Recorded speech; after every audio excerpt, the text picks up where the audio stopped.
एहतजाज, धरनों और सड़कों को छोड़कर अवामी मैंडेट वाले पार्लियामान में सियासी जमातों का बैठना, मसाइल के हल के लिए एक दूसरे को बर्दाश्त करना, एक दूसरे को सुनना, समझना और मुज़ाकरात की मेज़ पर आना एक ऐसा मुस्बत इशारा है जिसके जो असरात है वो बराह रास्त पाकिस्तान स्टॉक एक्सचेंज पर पड़ रहे हैं। और आज वहाँ पर 3,370 पॉइंट्स का 100 इंडेक्स में इजाफा हुआ और 1,14,000 की जो हद है वो अबूर कर ली। सवाल ये है कि सियासी जमातों को समझने में अब ये क्या कबाहत है कि सियासी इस्तेहकाम होगा तो ही माशी इस्तेहकाम होगा।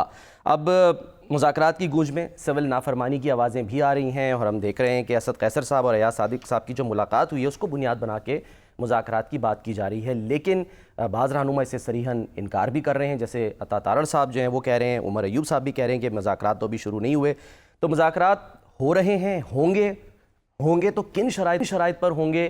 क्या पेशगी शराइत जो हैं वो रखना मुनासिब है? क्योंकि उस पर भी एतराज़ आ रहा है। इरफान सिद्दीकी साहब ने जो है वो आज क्या फरमाया इस सिलसिले में, सुनते हैं, फिर शामी तज्जिया जो है वो शामिल करते हैं। इरफान सिद्दीकी साहब जो है वो क्या फरमा रहे थे?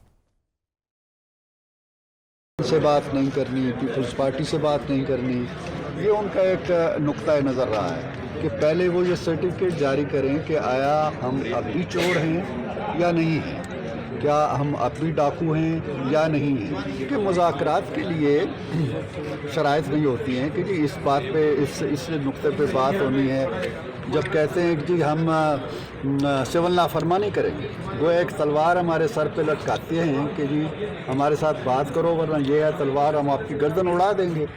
तो भाई या तो पहले गर्दन उड़ा दो या ये तलवार अपनी न्याम में रखो और कहो जी कि अब हमारे सारे रास्ते बंद हो चुके हैं, अब हमारे पास कोई चारा कार नहीं रहा है, अब अदालतों से भी हमें इंसाफ की, हकीकी इंसाफ की तवक्को है।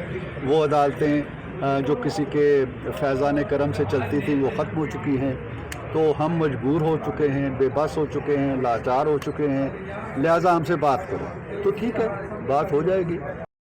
आगे बढ़ने की शामी साहब कोशिश तो हो रही है, लेकिन आगे बढ़ने के लिए क्या करना होगा? क्या पीछे भी हटना होगा? देखें, जो पीटीआई के कई लीडर हैं उनको यकीन नहीं आ रहा।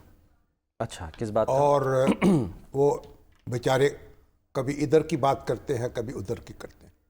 कल मैं रऊफ़ हसन साहब को सुन रहा था, वो बादामी साहब से गुफ्तगू कर रहे थे और गम और गुस्से का शदीद इज़हार कर रहे थे और बातचीत है उसका इनकार भी कर रहे थे और इकरार भी कर रहे थे।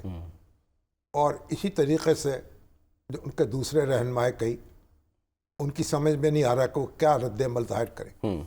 ये जो बातें जो भी हों, देखें, जो चेयरमैन है पार्टी के बैरिस्टर गौहर साहब, उनकी तकरीर आप सुन लें जो कौमी असम्बली में की गई, कल जो की थी उन्होंने।